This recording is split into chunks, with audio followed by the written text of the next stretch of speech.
بقول لك 11 لعيب المفروض يتكلوا على الله من النادي الاهلي ويشوفوا مصلحتهم بره النادي الاهلي. في حراسه المرمى مصطفى مخلوف اللي انا شايفه ممكن يبقى زي الشناوي في يوم من الايام، فاخرج يا ابن اعاره والعب. ناحيه اليمين محمد هاني بعد الاداء الكارثي اللي عمله في كاس العالم للانديه، ارجوك اخرج اعاره عشان تصلح حالك بينك وبين الجمهور وممكن ترجع تاني. ناحيه الشمال يحيى عطيه الله اللي هو المفروض كان واحد من نجوم منتخب المغرب وانا جبته ما عملش اي حاجه. طيب قولوا الدفاع خالد عبد الفتاح المفروض اللي هو كان يمشي من سنه او سنتين بعد ما قال لك انا ممكن العب لنادي الزمالك عادي، فاتفضل يا كابتن خالد اتفضل العب لنادي الزمالك ما عندناش اي مشكله.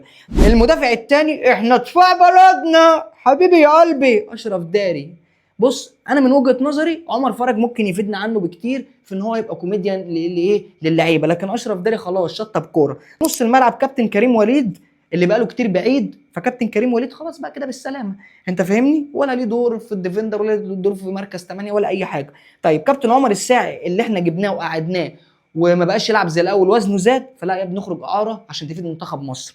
طيب خط الهجوم كابتن محمد مجدي قفشه، انا اتمنى ليك كل التوفيق بعد القضيه وانت على دماغنا من فوق، فروح شوف لك تحديات جديده مع ميسي او مع اي لعيب تاني. طيب احمد عبد القادر لان هو مكانه تريزيجيه واشرف بن شرقي، فانا اعتقادي يعني دوره هيبقى قليل جدا في الفرقه، مش هيبقى زي تريزيجيه ولا اشرف بن شرقي. ناحيه اليمين لامين يامال النادي الاهلي محمد عبد الله اللي لازم يخرج اعاره ويحترف بره. واخر لعيب معانا اللي قال لك انا فقدت الشغف وخلاص انتهيت وبعد الباص اللي ما عملوش ده كابتن حسين الشحات، ونقول له مع السلامه وكل الشكر والتقدير. انت شايف بقى في حد تاني في النادي الاهلي المفروض يمشي ولا دول كده كفايه؟